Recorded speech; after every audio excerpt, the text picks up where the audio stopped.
오직 성령, 오직 성령, 이것밖에 없다는 겁니다. 오직 성령이라는 제목으로 같이 은혜를 나누도록 하겠습니다. 2월 3일 우리나라 평택항에 필리핀에서 쓰레기 1200톤이 들어왔습니다. 이 쓰레기는 평택항을 통하여 필리핀으로 플라스틱이라고 해서 수출된 것인데, 알고 보니까 그 컨테이너 속에는 5200톤이 되는 이 쓰레기가 들어있는 겁니다. 그런데 이 쓰레기들이 그냥 보통 쓰레기가 아니라 병원에서 사용한 기저귀라든가 여러 가지 이런 그 몸에 아주 해로운 것들, 그 모은 거는 특수 처리해서 소각해야 되는 그런 안 좋은 쓰레기를 국내에서 이렇게 처리하는데 비용이 좀 많이 드니까 업자들이 그거를 가짜로 플라스틱이라고 이렇게 속여가지고 속인 거죠.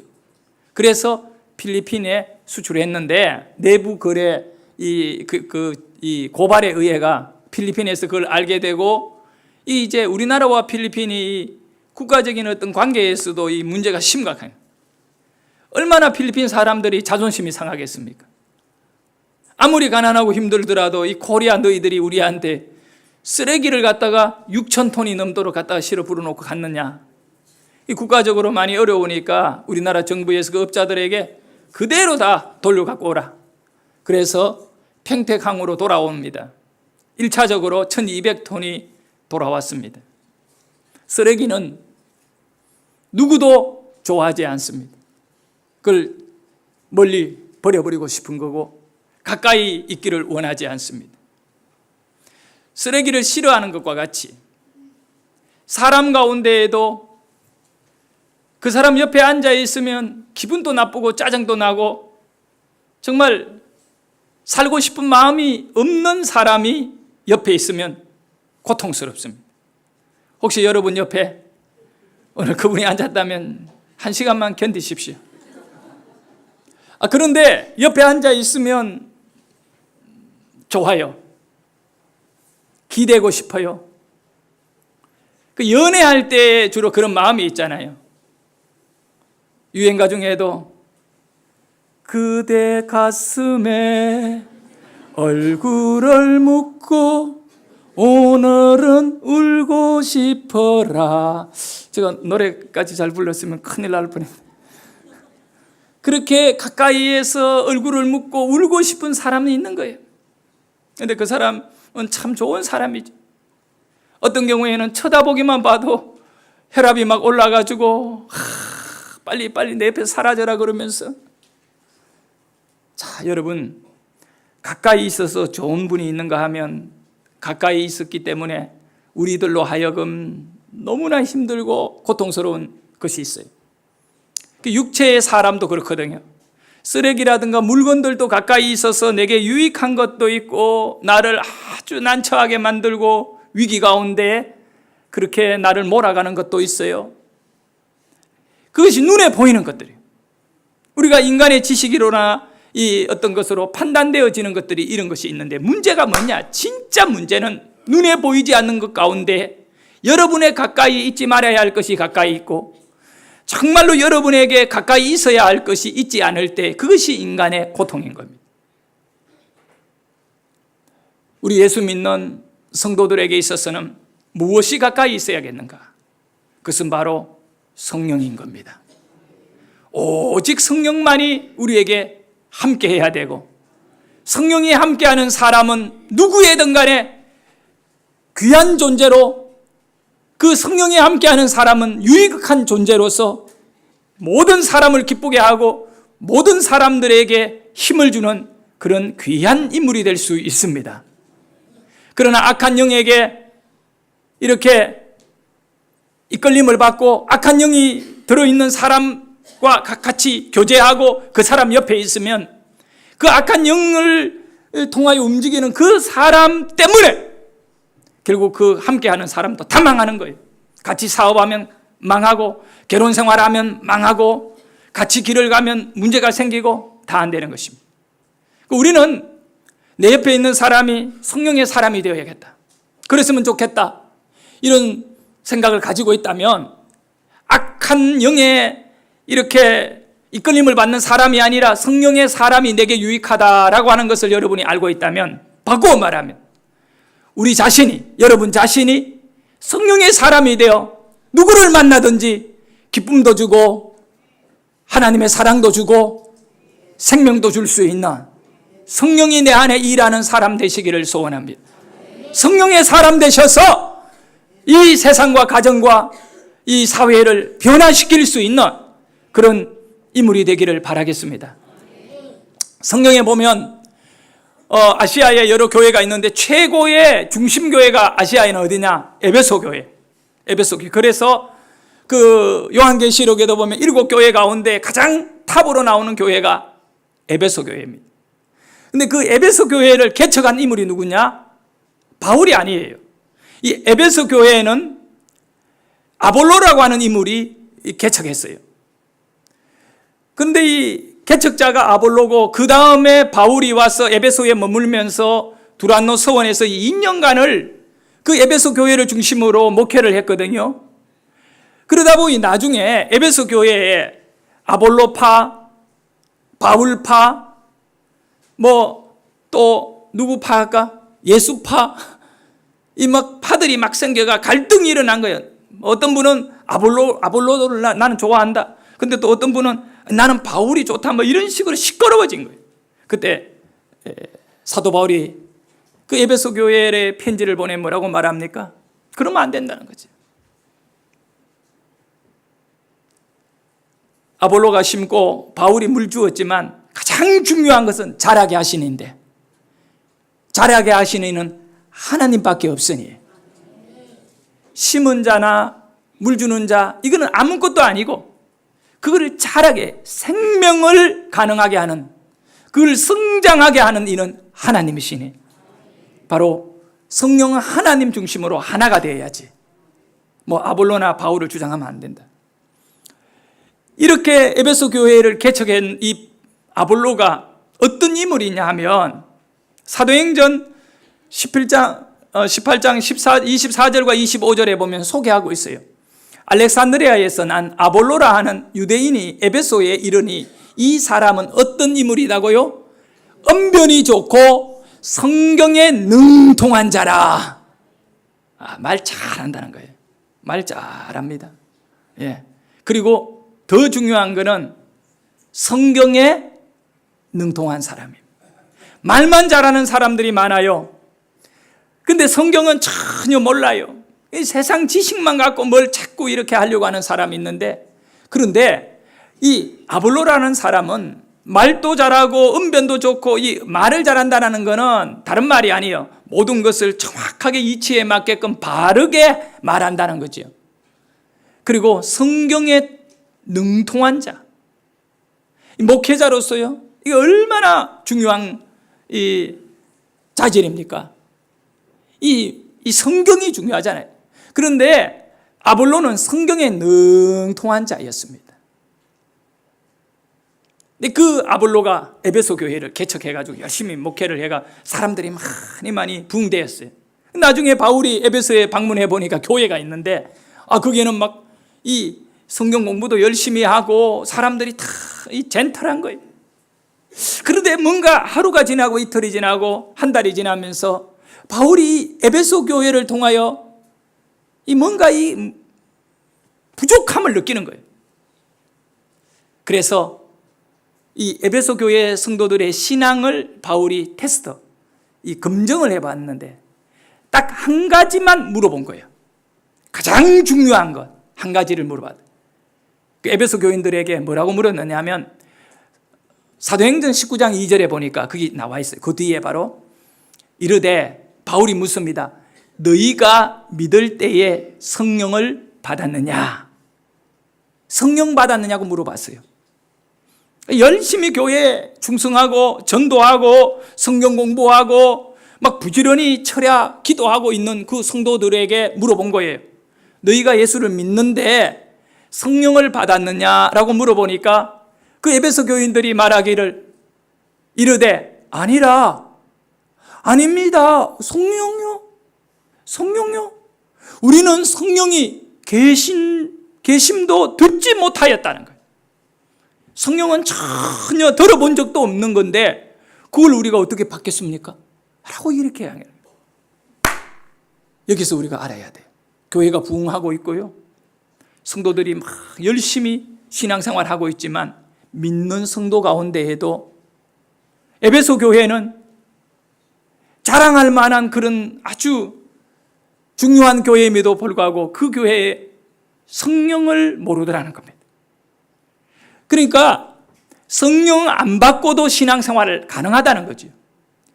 그렇게 될 때 이게 뭐가 문제냐 하면 성령을 받아야만이 영적으로 깊이 분별력을 가지는데 한순간에는 성령 안 받고 신앙생활을 할 수 있지만 오래 버티지 못하고 다 무너지기 때문에 바울이 그때 깜짝 놀라서 그 이후에 보면 에베소 교인들에게 이 성령의 중요성을 가르치고 그들이 성령을 받도록 하는 겁니다. 근데 여러분 이 성령이 얼마나 중요하냐면요, 딱 이 성경을 통하여 성령은 어떻게 받느냐라고 했을 때 조건이 딱 하나밖에 없어요. 그건 뭐냐? 사모하고 인정하고 환영할 때에만 그 성령이 그 사람에게 임재하는 것이지, 거절하고 성령 필요 없다고 하고 그걸 인정 안 하는 사람에게는 절대로 성령이 임하지 않는다는 거예요. 그 에베소 교회가 다 준비가 됐는데 뭐가 부족했느냐 하면 성령을 환영을 안 한 거예요. 오순절에 성령이 임할 때 어떻게 임했나요? 120명이 마가의 그 집에 모여가지고 얼마나 열흘 동안 간절히 기도했는지 몰라요. 보내어 주시겠다고 한 보혜사를 주님 우리에게 보내어 주세요. 열흘 동안 보내어 주세요. 보내어 주세요. 환영합니다. 기다리고 있습니다. 라고 간절히 사모하니까 그들에게 성령이 임한 것이죠. 바람같이 임한 거지요. 불같이 임한 것이죠. 바로 그거예요. 여러분 가운데에도 에베소 교회 초기에 아볼로가 목회한 교회와 같이 성령을 받지 않고도 성경을 알고 기도도 하고 예배도 드리고 하나님도 믿어요. 그런데 문제가 뭐냐면 성령의 능력이 없으며 여러분의 인생에 믿음의 강력한 능력이 나가지를 않는 거예요. 신앙이라는 것은 하나님이 하시는 것이거든요. 그럴 때 기적이 일어나고 우리가 변화되어지는 것이죠. 그런데 성령을 환영하지 않으면 성령이 여러분에게 들어가시지를 않고 지식적으로는 하나님을 믿지만 심령의 영혼이 하나님에게 붙들리지 아니하고 그 유혹을 받는 영에게 이끌림을 받을 수 있는 위험에 노출될 수 있다는 거예요. 우리 여명이가 지금 미국에서 부모를 떨어져가 생활한 지가 6개월이 됐습니다. 고등학교 1학년짜리가 사춘기에 남의 집에 가서 그 사람들의 그 생활의 룰이 엄한데 거기에 따라 살려고 하니까 말 못하는 스트레스를 받겠지요. 무척 이 전화가 요즘 많이 와요. 뭐 무료 통화가 다 되니까 요즘은 처음에 가서는 한 보름 동안 나하고 이 대립하면서 내가 자존심이 상해가 먼저 전화를 안 했더니 보름 동안 연락이 없더라고. 그러더니 요즘은 하루가 멀다 하고 이 전화가 자주 왔어요. 와가 이런 얘기 저런 얘기 다 하면서 그러면서 아빠 한국에 돌아갈 때 나도 그냥 보따리 싸가 따라갈까? 물론 속마음은 아니지만 그 마음을 갖고 있더라고요. 근데 이 아이가 손꼽아 기다리는 게 있어요. 뭘까요? 엄마 아빠가 오는 그날을 기다리고 있어요. 언제 오느냐고 맨날 내가 10번도 더 이야기했는데 언제 또 오느냐, 몇 시에 오느냐. 그는 자동차를 몰고 가다 보니까 도착하는 시간인데 그걸 내가 어떻게 알아요? 그러니까 하도 그래가지고 내일 비행기 타고 LA에 떨어지면 우리를 태워가 미시시피로 갈 그 목사님, 추 목사님에게 부탁을 했어요. 목사님, 그냥 공항에서 바로 미시시피로 갑시다. 그래서 공항에서 바로 미시시피 가는데 한 몇 시간 걸릴 것 같아요? 4일 걸려요. 자동차로 4일 동안 밤낮 주야로 그냥 달려가는 거예요. 그래서 그러니까 뭐 목사님이 또 제가 부탁하니까 그렇게 하자고 그러면 공항에 내리자마자 이 짐을 자동차에 온 거 싣고 그 길로 이제 여명이 있는 대로 막 달려가는데 내가 왜 그렇게 결정을 했을까요? 이 아이가 몇 시에 오느냐? 언제 오느냐? 하룻밤 더 자고 가면 안 되느냐? 계속 성령이 오셨네, 성령이 오셨네, 내 주에 보내신 성령이. 이게 우리에게 가장 기대되고 감격적인 건데 우리 아들은 지금 뭐냐면 아빠가 오시네, 엄마도 오시네. 이거를 너무너무 환영하고 기다리는 거야. 그러니까 내가 하루를 LA에 짐을 풀고 비행기를 타고 밤새도록 날아가기 때문에 좀 쉬어야 되는데 그게 중요하지 않아. 왜? 아빠가 오시네, 아빠가 오시네 기다리는데 공항에서 바로 출발한다. 여러분이 성령님을 간절히 기다리며 성령님 환영합니다, 내게 오셔서 나의 이 연약함을 도와주십시오. 여러분, 성령이 왜 오면 액세서리가 아닙니다. 여러분을 뭐 꾸며주고 빛나는 것이 아니라 여러분을 살려주고 여러분을 지켜주고 여러분에게 능력인 거예요. 그 성령을 환영하지 않고 성령을 받아들이지 않는 사람은 자기가 잘나서 그런 거예요. 나는 내 능력으로는 못 살겠어요, 내 힘으로는 정말 못 살겠어요, 목회요 못하겠어요. 그런데 성령님이 우리를 함께 이끌어가고 성령님이 나를 도와주셔야 할 수 있을 거예요. 그래서 성령은 참 이 능력인데 내게 유익한 건데 인정하고 환영하고 기뻐할 때 역사가 일어나요. 따라합니다. 인정하고 인정을 먼저 하고 그 다음에 환영하고 어서 오십시오, 내 주에 보내신 성령이 오셔. 주님이 보내주시니까. 우리 집사람이 일부 예배 마치고 왔더니 목사님 가스펠과 찬송가를 막 가사를 바꿔가며 오가면서 막 부르는 나 중요하지 않아요. 왜냐하면 내 안에 성령님이 있는 것 자체가 기쁘지. 그거는 음악하는 사람들끼리나 나누라 그러고 나는 성령이 오시면 된다. 우리 성령님은 콩나물 대가리 갖고 너무 안 따져요. 아내는 따질지 모를까? 우리 집에 야당이 한 명 있어가지고 늘. 여러분 성령을 사모하십시오. 사모한다는 것은 환영하는 거잖아요. 그 다음에 어떻게 하느냐? 그분을 기뻐해야 된다니까. 기뻐해야 돼요. 항상 기뻐하라, 쉬지 말고 기도하라, 범사에 감사하라. 우리가 이 세 가지를 굉장히 중요하게 강조를 합니다. 크리스찬들에게 해당되는 거거든. 항상 기뻐하고 쉬지 말고 기도하고 범사에 감사하라. 근데 이 세 가지가 아니에요. 네 가지거든 사실. 이 항상 기뻐하고 쉬지 않고 기도하고 범사에 감사할 수 있는 그 힘이 어디에서 오느냐 하면 성령을 소멸하지 말고. 그러니까 여러분 안에 내 주가 보내신 예수님이 여러분에게 보내어주신 예수님이 성령을 여러분에게 보내어주셨는데 믿는 자들에게 다 성령을 보내어주시는데 그거를 환영 안 하고 기뻐 안 하고 그냥 그거를 무시해버릴 때는 어떻게 하느냐? 여러분이 항상 기뻐하고 싶어도 형식적으로 기쁨을 짜낼 수 있을지는 모르겠지만 안 되는 거는 성령을 소멸해버리면 그 기쁨은 잠깐의 순간의 기쁨이지만 영원한 내 안의 기쁨이 안 돼요. 여러분께서 성령에 충만하고 성령을 소멸하지 않는다. 소멸은 그 이제 불이 이렇게 타는데 물을 갖고 그냥 확 꺼버리면 불을 소멸해버린 거잖아요. 그러면 불이 꺼져버리면 더 이상의 이 어떤 것이 없잖아요. 그와 같이 여러분이 불이 탈 때 어떻게 장작을 갖다 올려놓아줘요. 그리고 바람을 붙여줘야 돼. 그래 이 불이 더 타도록 하면 이 불의 힘은 더 커지는 거예요. 성령이 여러분에게 오시는데 이 성령을 소멸하지 마세요. 소멸하지 않으면 항상 기뻐하고 쉬지 않고 기도하고 범사에 감사함이 내 안에서 확 태풍같이 일어날 줄 믿으시기를 바랍니다.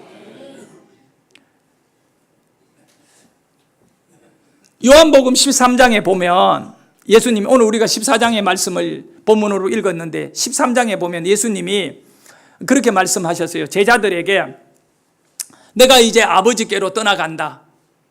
떠나간다는 말은 이별을 하고 이제 죽는다는 얘기예요. 아버지께 가면 하나님께로 가버리면 이 땅에 눈에 안 보이는 거예요, 예수님이.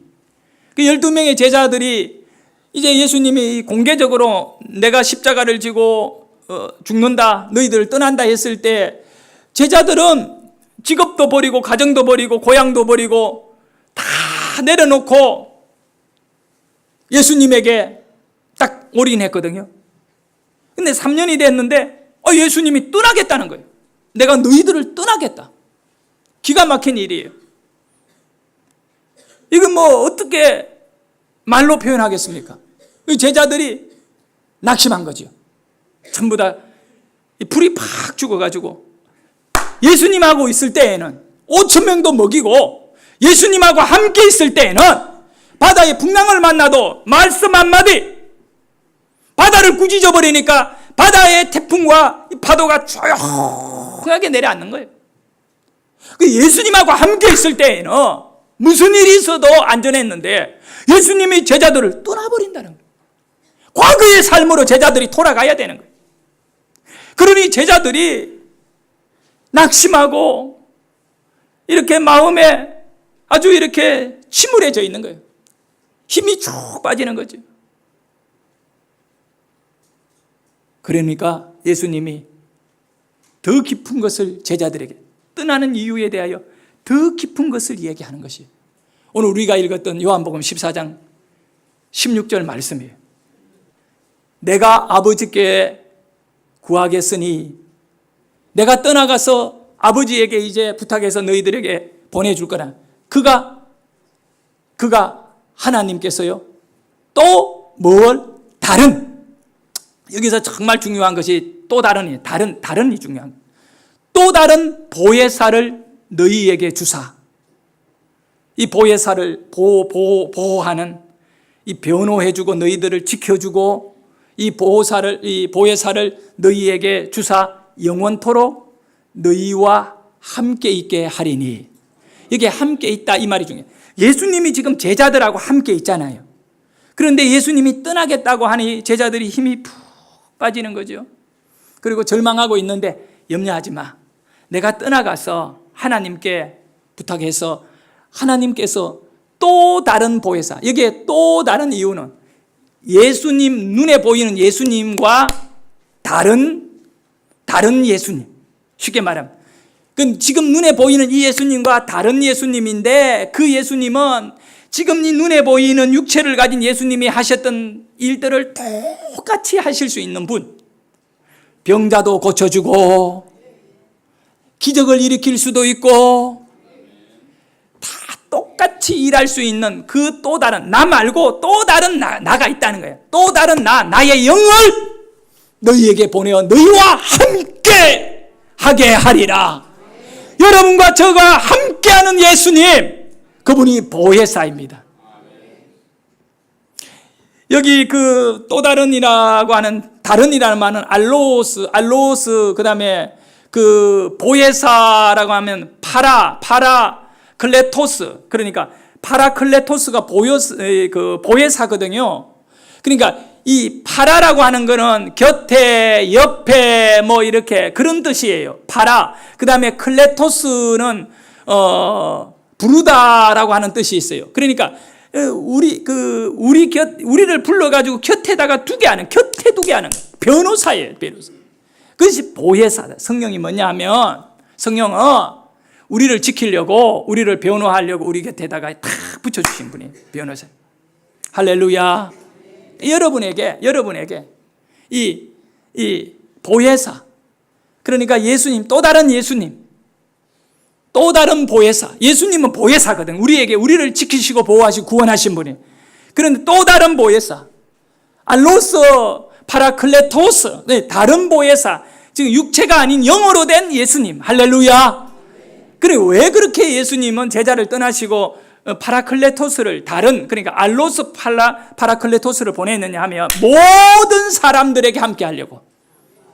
예수님이 이 육체의 몸을 입고 오셔가지고 그냥 육체로만 있으면 예수님 가장 주위에는 12명밖에 없잖아요. 거기서 조금 더 이렇게 넓어지면 70명이고요.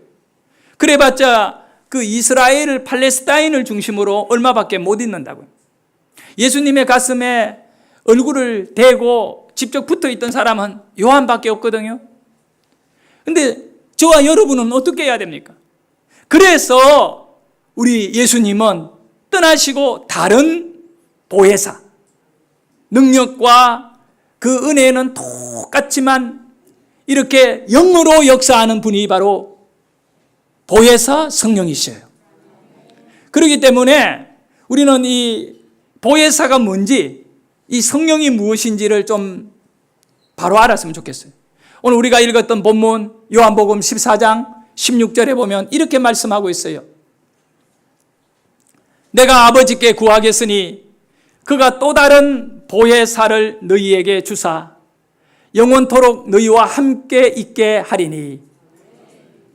그 다음 17절에 보면 그는 너희들에게 보내어주는 그 보혜사, 그는 진리의 영이라. 그 보혜사는 뭐라고요? 진리의 영이다는 거예요. 진리. 이 진리가 있는 곳에는 거짓말이나 이 미혹되는 모든 것들은 다 발을 못 붙여요. 진리의 영을 우리에게 보내어가지고 거짓에 속아 있고 미혹되어 있는 우리를 바로 깨우쳐 주시는 거예요.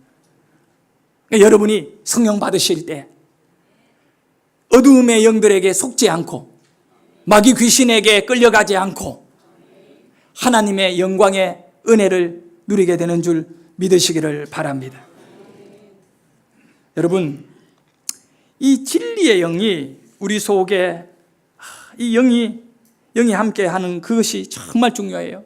그래서 이 진리의 영이 없으면 우리는 계속 실수할 수밖에 없고 실패할 수밖에 없어요. 요한일서 4장 6절에 이렇게 말씀하고 있습니다. 이 진리의 영과 미혹의 영이 어떤 것인가를 우리에게 말씀해 주셨잖아요. 우리는 하나님께 속하였으니 하나님을 아는 자는 우리의 말을 듣고 하나님께 속하지 아니한 자는 우리의 말을 듣지 아니하나니 진리의 영과 미혹의 영을 이로써 아느니라. 두 영이 있다는 거지요. 진리의 영도 있고 무슨 영이 있다고요? 미혹의 영. 그럼 진리의 영은 성령이다 그랬잖아. 성령이다 그랬잖아요. 진리의 영이니 보혜사는 무슨 영이라고요? 진리의 영. 근데 오늘날 또 수많은 사람들이 미혹의 영에 이끌려 간다는 거예요. 그래서 사도 바울이 에베소 교회에서 물어보는 거예요. 너희들이 성령을 받았느냐? 그 미혹하는 영들이 여기에 판을 치는데 성령이 들어와 이 미혹의 영들을 다 쫓아버려야 된다. 이스라엘의 초대 왕이 사울인데요. 이 사울이 훌륭하고 정말 좋은 분이었어요. 그런데 임금이 되어가지고 왕의 자리에 앉아 있다 보니까 교만해진 거예요. 자기 멋대로 다 되거든요. 성령님은 그분을 인정해줘야 되고 그분을 늘 기뻐해야 되는데 왕이 되어가지고 자기를 인정해 받기를 원하는 거예요. 성령은 둘째인 거예요. 그래 어떻게 되겠어요? 교만해지니까 하나님의 성령이 사울에게서 떠나버리는 거예요. 그래서 성경에 보면 사무엘상 16장 14절에 우리 같이 읽을까요? 여호와의 영이 사울에게서 떠나고 여호와께서 부르시는 악령이 그를 번뇌하게 한지라. 간단해요. 진리의 영인 성령이 여러분에게서 떠나는 순간 바로 악령이 여러분을 장악하게 돼요. 악령이 장악되어 있는 자에게 진리의 영이 들어가는 순간에 악령은 꼼짝 못하고 결박당합니다. 이 사울이라고 하는 이 왕이 아주 출발은 좋았지만 이 왕의 자리에서 교만을 떨다가 하나님이 도저히 못 쓰겠는 인간이라 하나님의 영이 그를 떠나버리는 순간에 악령이 들어와 그를 아주 고통스럽게 만들어요. 악령이 들어와서 개인적으로 몸만 고통되는 게 아니라 그가 하는 모든 일들이 모든 사람들에게 고통을 주는 거예요. 그래서 여러분이 성령 받으면 모든 사람에게 유익한 인물이 될 거고, 여러분이 악령 받으면 가족들에게 참 피눈물 나게 만들 뿐만 아니라 주위 사람들을 다 힘들게 만들어요. 우리 모두 성령 받아서 정말 우리 주위에 아주 귀한 일을 감당할 수 있는 인물이 되시기를 바라겠습니다. 첫 번째는 성령은 진리의 영이다. 두 번째는 성령은 이 세상은 이 보혜사를 받지 못하고 알지도 못한다. 성령을 세상은 알아요, 몰라요? 모른다는 거예요. 여러분들에게나 성령이 이렇게 눈이 열려 있지. 아주 이 신앙적으로 이 굳은 교회는요, 성령을 막 소멸하지 말라고 했는데 소멸 막 해요. 성령의 역사들을 막 이렇게 무시해버리고, 그러면 하나님이 그 교회나 그 사람에게 이 은혜를 주실 수가 없는 거예요. 은혜 없는 교회가 되면 굳은 교회고 죽은 교회인 거예요. 성령은요, 로또가 그 만 명입니까? 수십만 명입니까? 잘 모르겠습니다만 그 번호대로 당첨되고 행운이 주어지고 그러하듯이 그냥 여러 명 중에 너 성령 받아라 이런 식으로는 절대 아니다는 거예요. 오늘 우리가 읽은 이 말씀에 보니까 분명히 말씀하고 있습니다. 이 세상 사람들은 이 성령을 모른대. 오직 예수 믿는 사람에게만 성령이 임한다.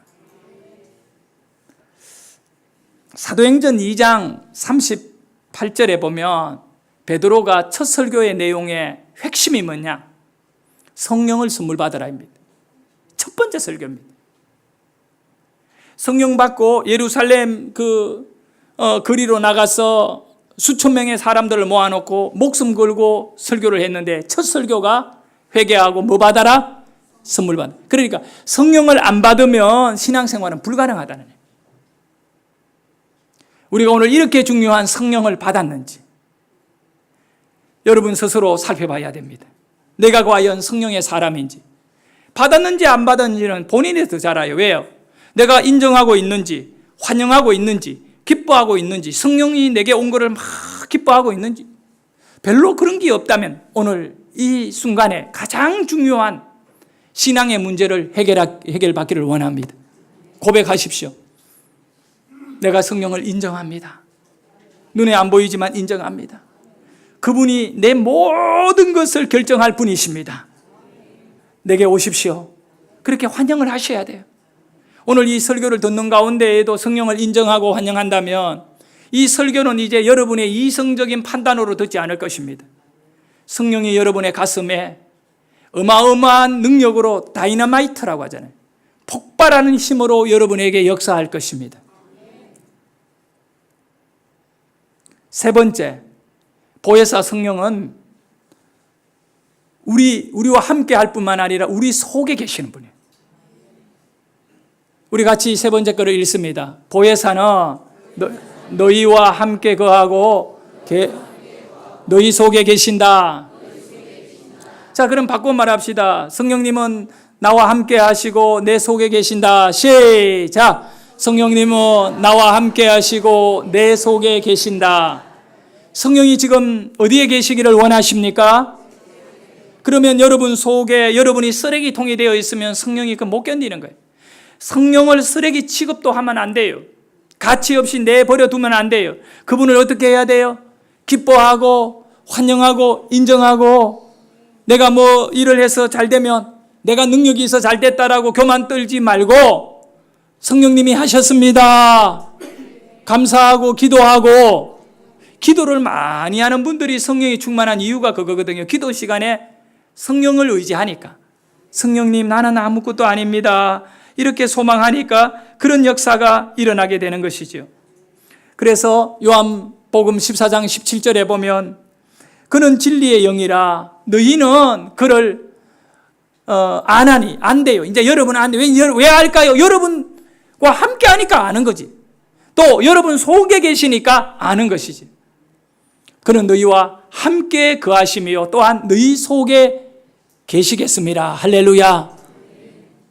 자, 그러면 이제 우리가 결론으로 정리하자면 이 성령을 꼭 받아야 돼요.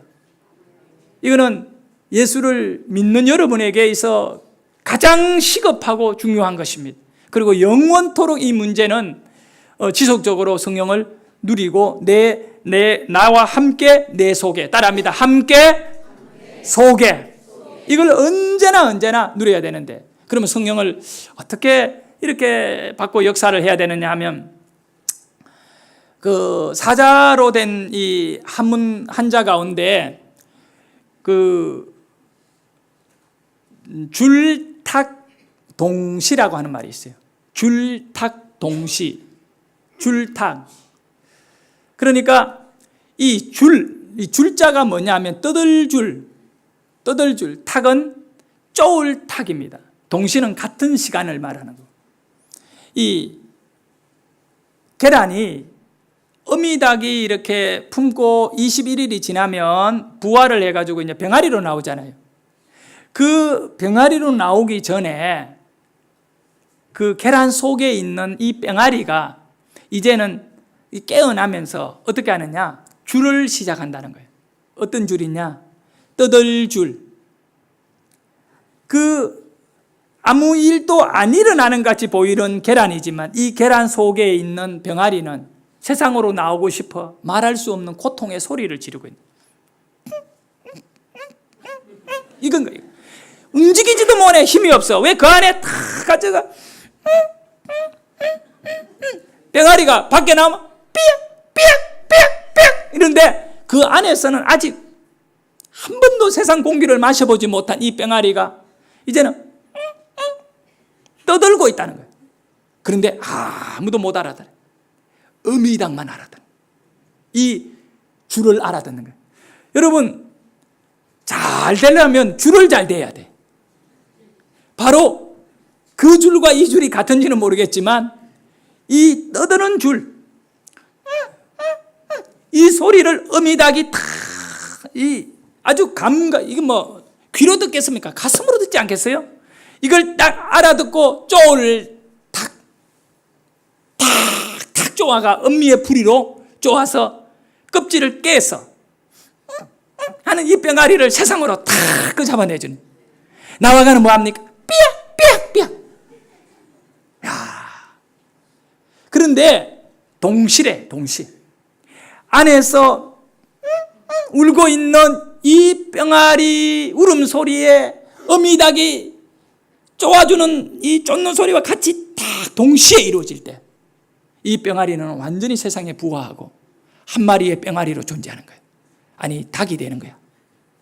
여러분, 나는 이 줄탁 동시를 이렇게 생각하면서 내가 아무것도 못하고 주여 성령이 오십시오 라고 하는 이 고백만 해도 하나님은 다 아신다. 그냥 하나님이 그 순간에 탁 쪼아가지고 내 문제를 해결해 주신다. 여러분은 어떻습니까? 여러분, 주님에게 신음하시기를 바랍니다. 떠들어야 돼요. 떠들으라니까요. 주님에게 주님 도와달라고 떠들으라니까.